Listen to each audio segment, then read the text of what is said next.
Okay, promise, turmoil in the 1960s. So the 1960s were not this calm, peaceful time now that World War II is over. No, the Cold War is really ramping up at this point in time. Okay, so you can see the election of 1960, Nixon was the Republican candidate. He had been Eisenhower's vice president. He had a reputation as a statesman, and a pretty accomplished one at that. As for Kennedy, he is the Democratic candidate, and Lyndon B. Johnson, so Kennedy was from Massachusetts, so from the Northeast, pretty typical Democrat. Lyndon Johnson was the vice president picked to help carry the southern states because he was from Texas. As for the campaign, the TV was the most decisive factor in this close race. There were 4 televised debates, the first time that this had ever happened in history, and Kennedy appeared on screen as much more vigorous and comfortable than the pale and tense and sweaty Nixon. Kennedy then attacked Eisenhower administration for the recent recession and for permitting the Soviets to take the lead in the arms race, and he was also the first Catholic presidential candidate. Ultimately, Kennedy defeated Nixon by a little more than 100,000 popular votes and by a slightly wider margin of 303 to 219 in the Electoral College. So, Kennedy's new domestic. So, as for foreign affairs, in 1961, the Peace Corps was established, and so if you look at this image, you can see the top left, it is a missile site, launch site that was being constructed, and that's all sand, that's why it looks all white. Bottom left, you can see a picture of the range of these missiles. So the shorter range missiles could reach well into Virginia and all of the South, and the longer range missiles, which are intermediate actually, they can reach well up into Canada. So you can see why we were very concerned about missiles being that close to us. As for foreign affairs, Kennedy, unfortunately, LBJ's domestic policy was known as the Great Society. He basically declared a war on poverty. The Democratic Congress gave him almost everything he asked for, and the Office of Economic Opportunity was established as an anti-poverty agency with $1 billion budget, which is just astounding. With it, they sponsored a wide variety of self-help programs like Head Start for preschoolers, the Job Corps for vocational education, literacy programs, and legal services to help the poor. Then came the continuing with the Great Society, Congress increased funding for mass transit, public housing, rent subsidies for low-income people, and for crime prevention.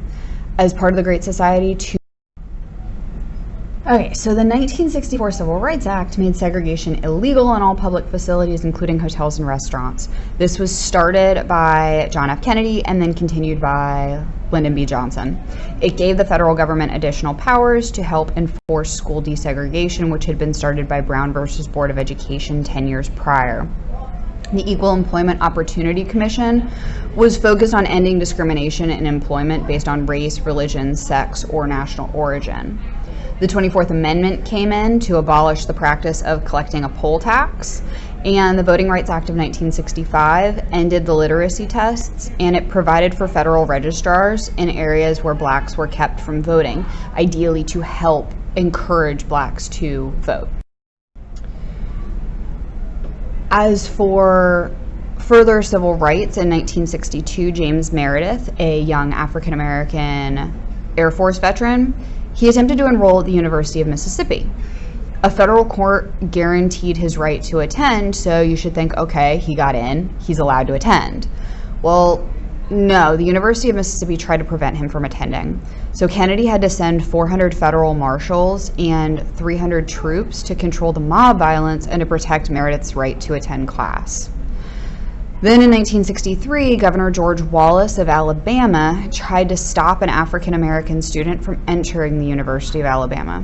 Kennedy again had to send troops to the scene, and the student was then admitted. Dr. Martin Luther King Jr. was a major leader during the civil rights movement. He was focused on nonviolent protests against segregation, and in 1963 he was jailed in Birmingham for what local authorities said was an illegal march. It became a milestone for the civil rights movement because a lot of people saw it as an unjust jailing. In his letter from a Birmingham jail, he argued for a stronger civil rights legislation, and he believed that that was the way to change the civil rights movement and to change the push for equality, was for actual legislation to change things, not necessarily. In 1963, he led the March on Washington. Following the March on Washington in 1965, Dr. Martin Luther King Jr. led the March to Montgomery, which was for voting rights from Selma, Alabama to Montgomery, Alabama. They were met with beatings and tear gas. It was known as Bloody Sunday. It was really violent. And the police just didn't do anything. The police often were helping out. The KKK had a really big resurgence during this time period. TV images of the devastation proved to be a turning point in the civil rights movement and led to national outrage. So LBJ sent federal troops to help protect King and the other marchers because he was like, this is ridiculous. Malcolm X was another major. As for further Black power, you have the Student Nonviolent Coordinating Committee, SNCC, that advocated for nonviolence and Black power, especially focusing on economic power and racial separatism. The Congress of Racial Equality, or CORE, was also created during this period, and the Black Panthers were organized in 1966, which was a revolutionary socialist movement that advocated self-rule for American Blacks. In Los Angeles, Martin Luther King received the Supreme Court. As for immigration, the Immigration Act of 1965 again opened the U.S. to increased immigration from many countries. Now, reasons for immigration to the U.S. include political freedom, economic opportunity. Issues, positive and negative, that are related to immigration policy include a strain on government services, filling low-paying jobs in the U.S., border issues, new pathways to citizenship, bilingual education, and increasing cultural diversity. Contributions of immigrants in the United States include diversity for music, visual arts, and literature, roles in the labor force, and achievements in science, engineering, and other fields. And then many minorities are also elected to high public offices at the state and national levels of government. Chief Justice Earl Warren was serving on the Supreme Court from 1953 to 1969. He presided over the court when the Brown versus Board of Education decision was handed down. He had a strong impact on multiple facets of justice, and one of the first ones is criminal justice. Mapp v. Ohio was stating that illegally seized evidence cannot be used in a court against the accused, so it's illegal. Gideon versus Wainwright requires that state courts provide attorneys for poor defendants. Before that, they didn't have to. Escobedo versus Illinois required the police to inform an arrested person of his or her right to remain silent. And then piggybacking on that, the Miranda rights come from Miranda versus Arizona, which includes the right to a lawyer being present during questioning by police. So you have a right to remain silent, you have a right to an attorney. Both of those came from Escobedo and Miranda. He also was focused on reapportionment. One man equals one vote, and equal representation for all citizens. As for freedom of expression and privacy, Gates versus United States says that the First Amendment protects racial and revolutionary speech, even by communists. So racist statements are protected under the First Amendment as long as it does not infringe upon the safety of the country. Engel versus Vitale. So state laws that required prayers and Bible readings in public schools violate the First Amendment's provision of separation of church and state. So that's why we have the moment of silence now. It's a moment where you can pray if you so choose to pray. You don't have to pray, but you can. Griswold versus Connecticut said that a state could not prohibit the use of contraceptives by adults as part of a right to privacy. before states could prohibit the use of contraceptives by adults. And contraceptives means birth control. As for students becoming active during this time, the Students for a Democratic Society established the Port Huron Statement, calling for university decisions to be made through participatory democracy so that students can have a say in decisions that affect their lives. Coming out of this movement was the New Left, and these are activists and intellectuals who support the Students for a Democratic Society. The free speech movement started on the Berkeley campus of the University of California. Shouldn't be too surprising considering today it still acts as a basis of major culture when it comes to college. They demanded an end to university restrictions on student political activities, which helped to spark protests across the U.S. And then student demonstrations increased further during the Vietnam War, when a lot of people were opposed to us being involved in the Vietnam conflict.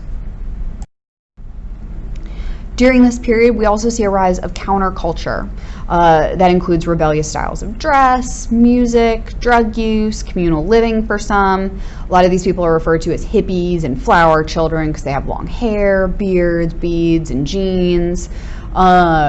Joan Baez and Bob Dylan are known for their folk music. The Beatles, Rolling Stones, Jim Morrison, and Janis Joplin are known for their rock and roll. And Woodstock Music Festival was a massive music festival where several of these rock and folk artists convened, and a lot of the hippies and flower children were there. LSD and other hallucinogenic and addictive drugs caused the downfall of the counterculture, unfortunately, because they just didn't do a whole lot when they were on those drugs. Baby boomers who wanted to destroy unresponsive authority, poverty, racism, and war. So the counterculture was mostly baby boomers, who we know today as an aging generation who tends to be more conservative. So it's funny to see them as a younger generation, which is quite common, as a younger generation to be more liberal and wanting to go against authority. And then as you get older and gain money, you tend not to want to let your money go. So you can see this flower, peace, love, make love not war movement that is the counterculture. The sexual revolution during this time period included the increase in practice of premarital sex, birth control pills, medicines like antibiotics for venereal disease, abortion, which was still illegal, as well as homosexuality was still illegal, but you see people practicing them a whole lot more. As for the women's movement during this period, The Feminine Mystique was written by Betty Friedan, and it encouraged middle-class women to seek fulfillment in both their professional careers and being a wife, mother, and homemaker. The National Organization for Women was established to gain equal treatment for women, and the Equal Pay Act and Civil Rights Act prohibited discrimination on the basis of gender, but they had been poorly enforced. The campaign for the Equal Rights Amendment started in the early 70s. They wanted equality of rights under the law for all genders. Conservatives feared that the women's rights movement threatened the traditional roles of women in the home. So it was ratified by 37 states. It's still waiting to be ratified by 38th state in order to become part of the Constitution. Every so often you see it pop up on the ballots again, but it has yet to be ratified as the 28th Amendment to the Constitution. Coming back to the Cold War point. As for controversy over the Vietnam War, there was a credibility gap. So Johnson was pretty blunt in person, but there was a lot of misinformation from military and civilian leaders, and Johnson really didn't want to release a lot of information to the American people about the scope and the costs of the war. So you have two sides to the Vietnam War, the hawks versus the doves. Think of the hawks as being very predatory. They supported the war. They believed the war was an act of Soviet-backed communist aggression, and it was part of the master plan to conquer all of Southeast Asia, and we just couldn't have that. The doves, think of them as a bird of peace. They were against the war. They viewed the conflict as a civil war that was fought by the Vietnamese nationalists and some communists who wanted to unite their country by overthrowing a corrupt Saigon government. The My Lai massacre was a mass murder of unarmed South Vietnamese civilians by the U.S. troops on March 16, 1968. Between 347 and 504 unarmed people were killed by U.S. troops, and some women were gang raped, and many bodies were mutilated. The U.S. troops did it because they could. That it was a sign of power. The Tet Offensive, so Tet is the Lunar New Year holiday in Vietnam. It's celebrated in January 1968, and the Viet Cong on that day launched an all-out surprise attack on almost every provincial or state capital and American base in South Vietnam. We were not expecting it whatsoever, but the U.S. military counterattacked, and we inflicted much heavier losses than the Viet Cong. But because we were caught by surprise, it ended up being a political victory for the Viet Cong and a military victory for us. So politically it looked really good because they surprised us, even though we technically won. On March 31st, 1968, Johnson announced that he would limit the bombing of North Vietnam and negotiate peace. Then in May, North Vietnam, South Vietnam, and the U.S. started peace talks in Paris, but they quickly ended up stopping because of minor disagreements between the individuals. Bobby Kennedy was John F. Kennedy's younger brother. He entered the presidential race as a Democrat in 1968. In June of 1968, he had just won a major primary victory in California's primary, so that's a good thing for him to become the Democratic candidate. After he won the primary, he was then shot and killed in a hotel kitchen as he was being snuck out the back door. And the person who did it has been in jail ever since. But it seems like the Kennedy family is cursed at this point. In the election of 1968,